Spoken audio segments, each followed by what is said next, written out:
All right, so this video is going to be on not just the tosylate group, but also kind of decomposition of ethers or breaking them down into alcohols, or I'm sorry, alkyl halides. So we have seen this uh, tosylate group as a good leaving group, right? We saw this was a fantastic leaving group in previous chapters.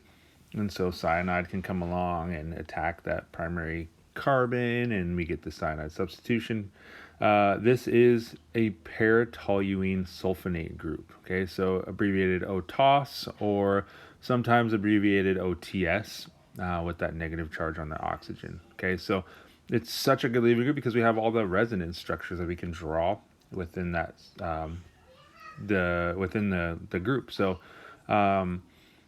the pK of the paratoluene sulfonic acid is also -7, so super acidic. That means super weak base, and so that means amazing leaving group. Okay. Now the alcohol, like basically, if we wanted to make that OTOS group, that tosylate, then we need to make it from an alcohol. Now, that means we use tosyl chloride, and that alcohol essentially attacks the sulfur group, and then the chloride leaves. Okay, we get this intermediate right here, and then we gotta neutralize that proton. We gotta neutralize that oxonium ion, right? And so how do we do that? Well, we can do that with the presence of a base such as pyridine, right? So pyridine comes along, neutralizes it, and voila, we've got our OTOS group, or our tosylate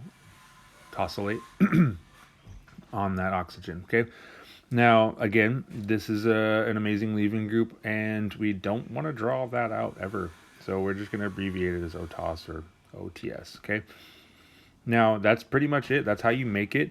And like I said, we've seen it before. We don't need to do more reactions with it because really all it is a great leaving group, right? So anytime you do have a great leaving group for SN1, SN2, E1, and E2, the reactions are all the same, right? And so we don't need to kind of go over more reactions with it.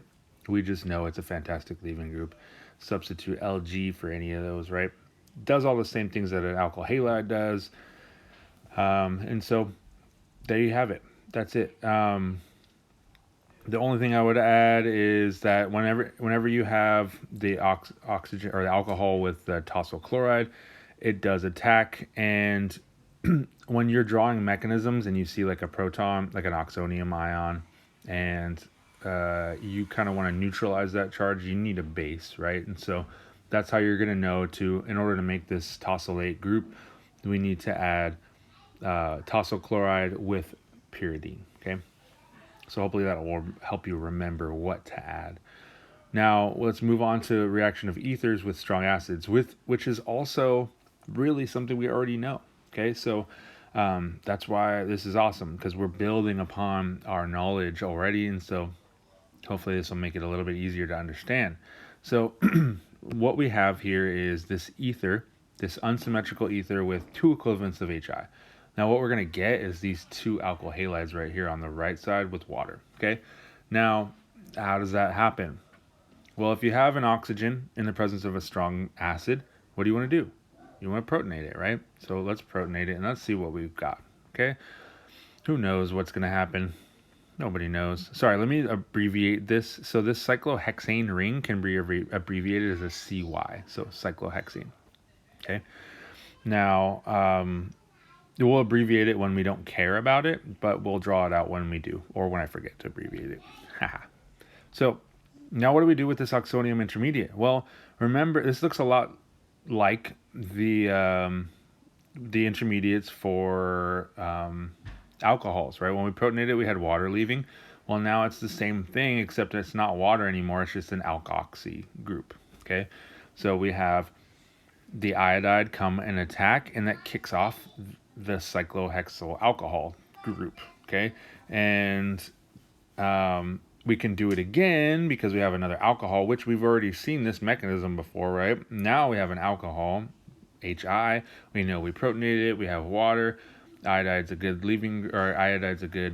nucleophile and polar protic solvents, and boom, get that substitution to get that final product on the left, and then the other one was already made on the right.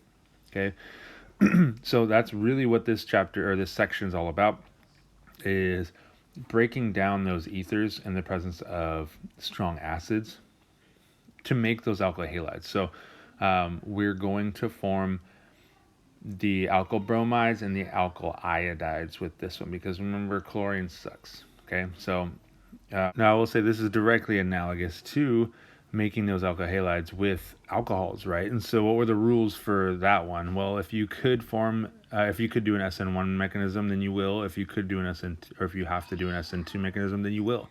So when you have the secondary or tertiary carbon there, then you're going to go that SN1 route, because you can make that secondary or tertiary carbocation.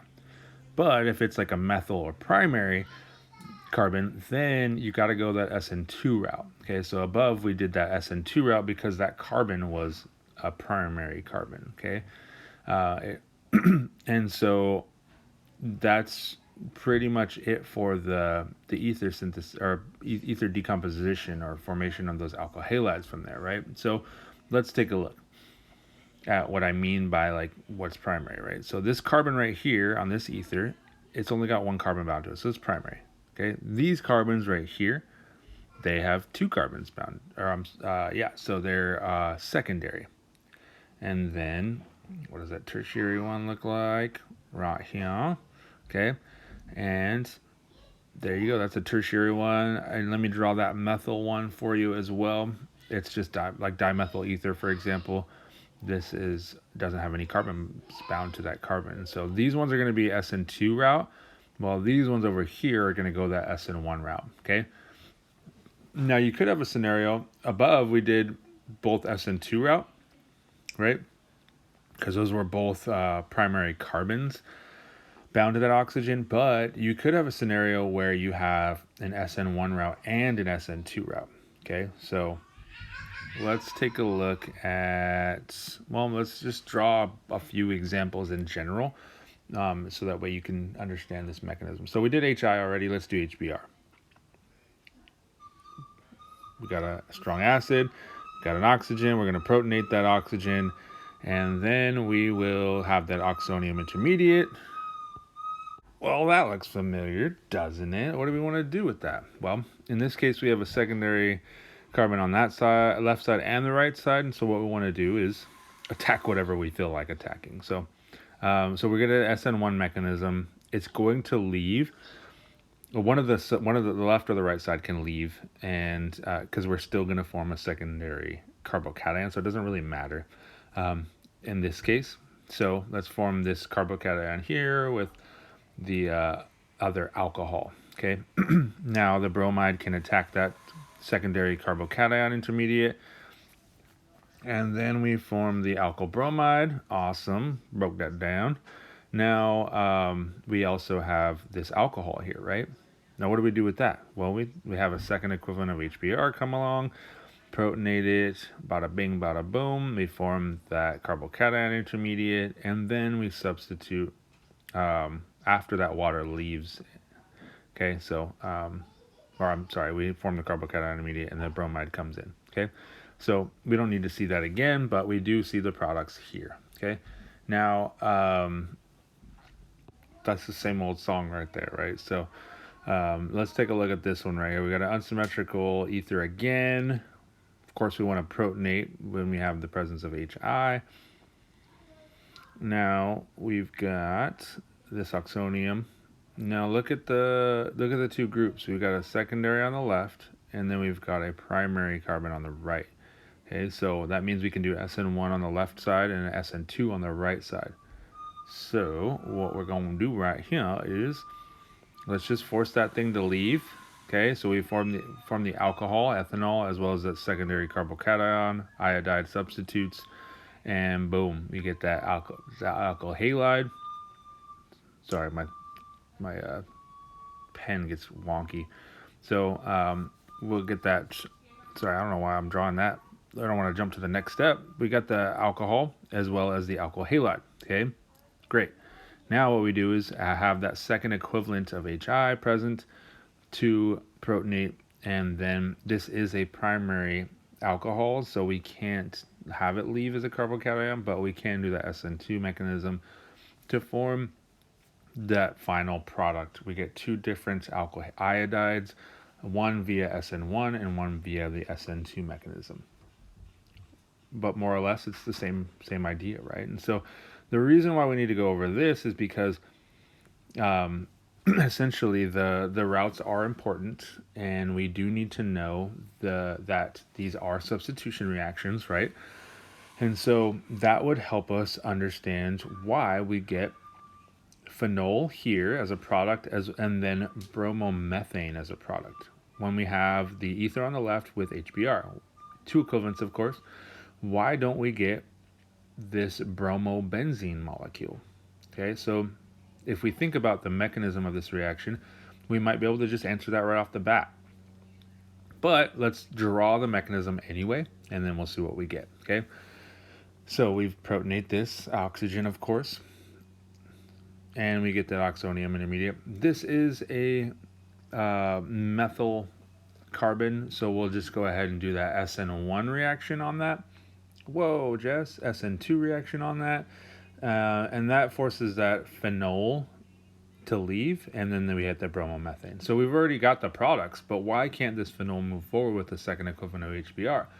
Well, we protonate that oxygen, of course, but there's nothing to do here because that's an sp2 carbon. Remember, sp2 carbons cannot undergo substitution reactions. They need to be sp3 carbons, okay? So the bond strength is too strong, but it's also, you can't do a backside attack. And so we won't do SN2 or SN1 because the carbocation intermediate is highly unstable, more unstable than a primary carbocation. And so that's the importance of understanding the mechanism for this particular reaction, because then we know what the products are going to be. So I love that particular question because it requires us to think, okay?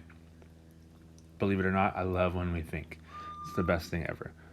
So in addition to that, it does allow us to think a little bit more, right? Because we're doing all this stuff on paper, but in reality, this is supposed to be done in a laboratory. And so you should know that ethers are commonly used as organic solvents, right? We've seen probably like THF is a common ether used, or diethyl ether are common solvents. Now we know that in those solvents in the presence of strong acids, it's probably not a good choice, right? So we're going to want to use a different type of organic solvent if we are trying to create a new type of organic chemistry reaction, and so or new conditions to kind of explore to make the outcome a little bit better or more favorable. Okay, so again, this is the type of thinking we should apply to the stuff that we find familiar and not really necessarily new. Okay,